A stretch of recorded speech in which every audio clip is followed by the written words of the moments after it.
In industrial automation, machines can't think on their own, but we can teach them how.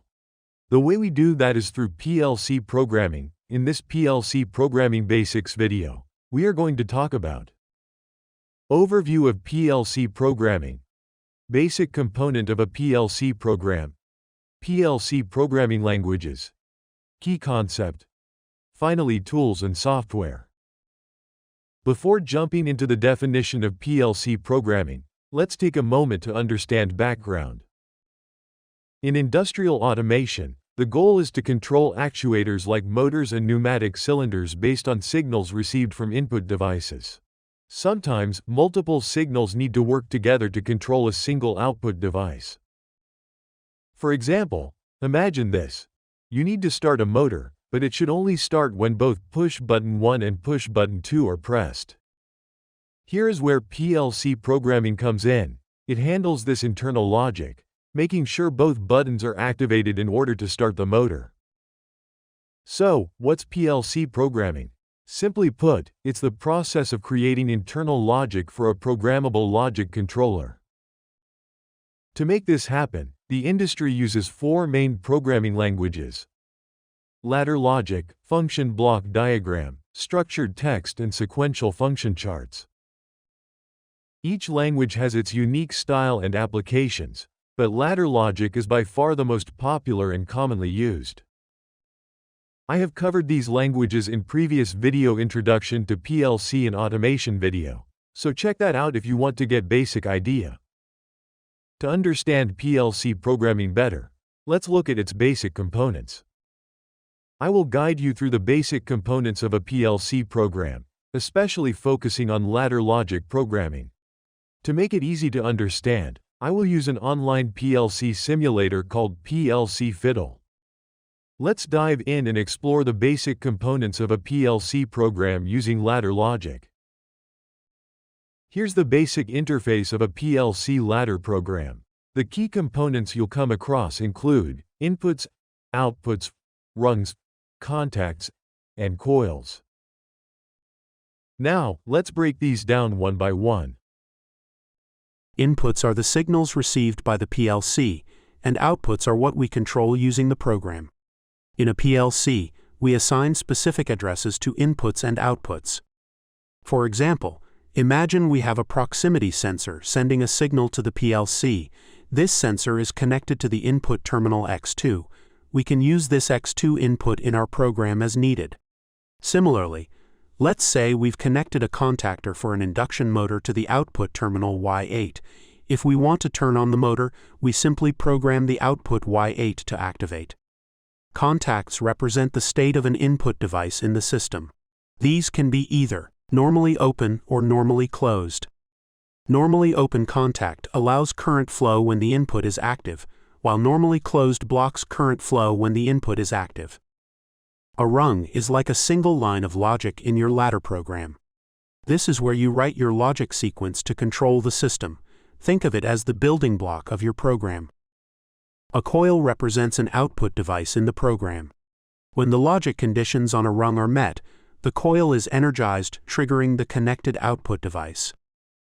Now you know basic component of a PLC program. There's one more crucial concept to understand in PLC programming. That is logic flow, essentially how the program runs or how the logic is executed. The way a PLC processes logic is quite different from traditional programming languages.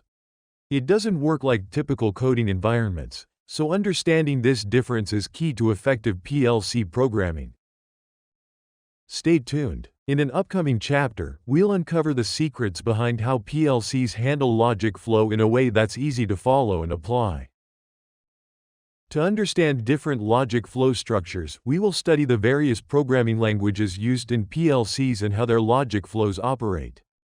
Ladder logic diagram, function block diagram, sequential function chart, and structured text. Each language has its own unique structure and characteristics, making them suitable for different types of applications. Let's find out. A ladder diagram gets its name from its structure. It looks like a ladder. The program consists of rungs that connect inputs and outputs. The logic flows from left to right along these rungs. In a function block diagram, logic operations are represented as graphical blocks. Input signals flow into these blocks.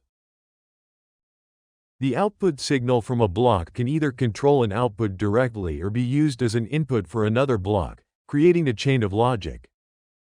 This language is especially useful for complex logic and processes that involve multiple layers of operations. Sequential function chart program works like a flowchart for your process. It follows a series of steps in order, one at a time. The program starts with the first step, called the initial step. After that, it moves to the next steps, but only if certain conditions are met. Sequential function chart are made up of two main parts: steps and transitions. Steps are the tasks or actions in your process. They can run continuously, hold values, or start when needed, depending on the setup. Transitions are like checkpoints between steps. They decide when to move to the next step, based on conditions. These conditions are checked again and again to keep things running smoothly. Structured text is a text-based language used in PLC programming. Unlike ladder logic, where you work with symbols and graphics, here you write everything as text, kind of like writing code in a programming language. The program is made up of statements, variables, and expressions. It runs line by line, and it keeps repeating or cycling through the code. This language is perfect for situations where you need to handle things like complex calculations or advanced decision-making. Up next, we'll walk through the main components of a PLC program you need to know. When programming a PLC, there are a few key components you'll work with. Those are logical operations, timers, and counters. First, breaking down logical operations. In a PLC program, we often need to control outputs based on specific conditions. To do this, we use logical operations. Two of the most common ones are AND operation and OR operations. Imagine you have an induction motor and you want it to run only when two switches, S1 and S2, are both on at the same time. In this case, the motor will not turn on unless both switches are activated. In PLC terms, we call this an AND operation. Here's how it looks in a PLC ladder diagram. S1 and S2 are connected in series. The motor output will activate only if both switches are on.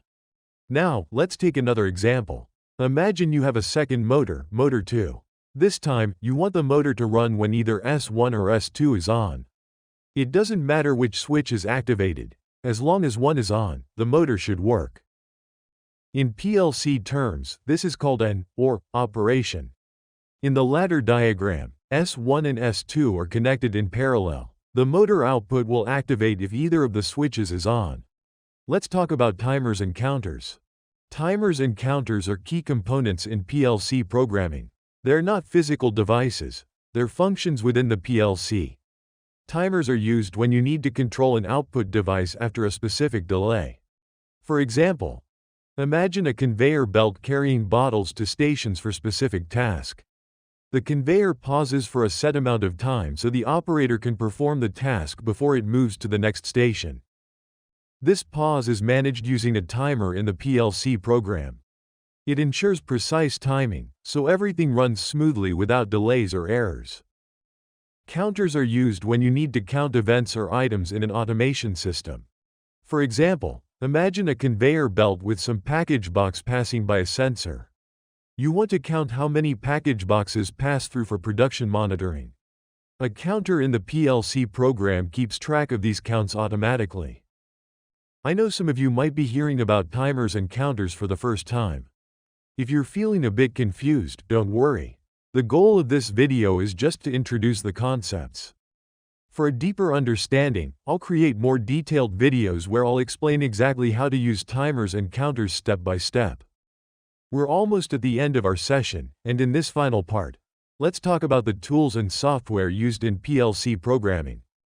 In modern industrial automation, some of the most popular software are Siemens, Allen Bradley, Studio 5000 Logic Designer, Mitsubishi, GX Works 2, and Schneider Electric. It is time to summarize and conclude everything we have discussed. PLC programming is the process of creating internal logic for a programmable logic controller. There are few basic components of a PLC program, such as inputs, outputs, rungs, contacts, and coil. Next, we discussed the most commonly used PLC programming languages: ladder logic diagram, function block diagram, sequential function chart, and structured text. Then we identified an operation and OR operation as a key concept in PLC programming. Also, timers and counters used in PLC programming. Finally, we looked at PLC programming software from leading brands like Siemens, Allen Bradley, Mitsubishi, and Schneider Electric. If you enjoyed this video, please like, subscribe, and share it with others who may find this content useful.